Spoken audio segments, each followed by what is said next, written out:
नमस्कार। हाँ। आज हम एक बेहद दिलचस्प विषय पर बात कर रहे हैं। गुरुदेव रविंद्रनाथ टैगोर की कुछ निजी चिट्ठियां। हाँ।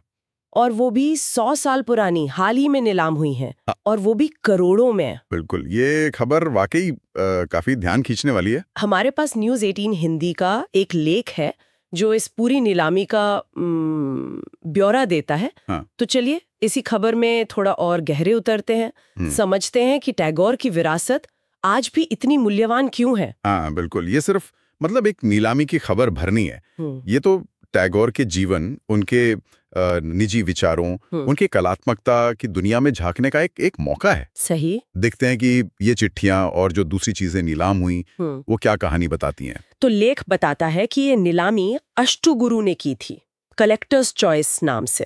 हाँ, अष्टगुरु जाना माना नाम है भारत में। और इसमें टैगोर की 35 हस्तलिखित चिट्ठियां और 14 लिफाफे थे।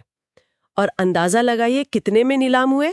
पूरे 5.9 करोड़ रुपए में।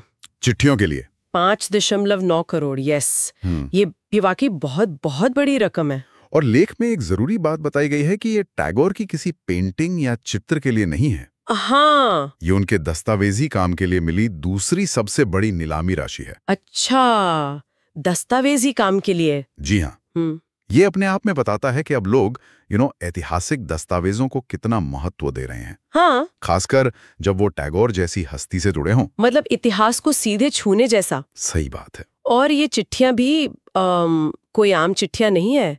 ये उन्होंने 1927 से 1936 के बीच लिखी थी। हाँ। अपने करीबी दोस्त धुरंजति प्रसाद मुखर्जी को, जो खुद भी समाजशास्त्री और संगीतज्ञ थे। हाँ, धुरंजति प्रसाद मुखर्जी टैगोर के बहुत करीबी माने जाते थे। और लेख में ये भी जिक्र है कि कुछ पत्रों पर विश्व भारती शांति निकेतन के उत्तरायण निवास का पता है। हाँ। दार्जिलिंग के ग्लेनिडन का। हाँ। और यहाँ तक कि उनकी नाव पद्मा के लेटर हेड भी हैं। गुरु के मनोज मनसुखानी ने लेख में कहा भी है, ये संग्रह सिर्फ साहित्यिक नहीं, ये तो टैगोर का आत्मचित्र है। आत्मचित्र। हाँ। उनके गहरे दार्शनिक विचार, उनकी निजी भावनाएं, चिंताएं, खुशी, सब कुछ झलकता है इनमें। और इतनी डिटेल्ड, इतनी इंटेलेक्चुअली रिच श्रृंखला का पब्लिक ऑक्शन में आना, ये वाकई दुर्लभ है। सही कहा, ये उनके मन की परतों को खोलता होगा। हाँ बिल्कुल।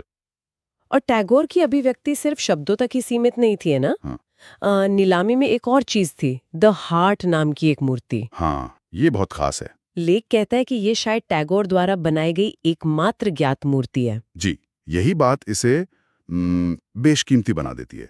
लेख बताता है कि टैगोर ने इसे सिर्फ 22 साल की उम्र में बनाया था। 1883 में। इतनी कम उम्र में? हाँ, कर्नाटक के कारवाड़ में क्वार्ट्जाइट पत्थर से तराशा था। और इसे अक्सर उनके भाई ज्योतिरिंद्रनाथ की पत्नी कादम्बरी देवी, जिनकी मृत्यु ने टैगोर पर गहरा असर डाला था। हाँ, मैंने पढ़ा है उनके बारे में। उनके लिए एक श्रद्धांजलि के रूप में देखा जाता है। सोचिए, एक कवि, एक लेखक वो पत्थर तराश रहा है। ये अपने आप में कितना अनोखा है। बिल्कुल। और ये मूर्ति कितने में बिकी?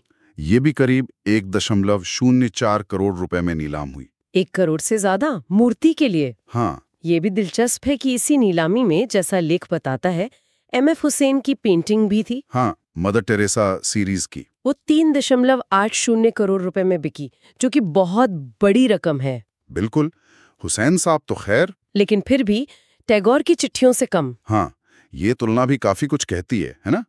मतलब हुसैन साहब बेशक आधुनिक भारतीय कला के शिखर पर हैं, लेकिन टैगोर के दस्तावेजों का इस नीलामी में सबसे ऊपर रहना, ये उनकी ऐतिहासिक और सांस्कृतिक प्रतिष्ठा को दिखाता है।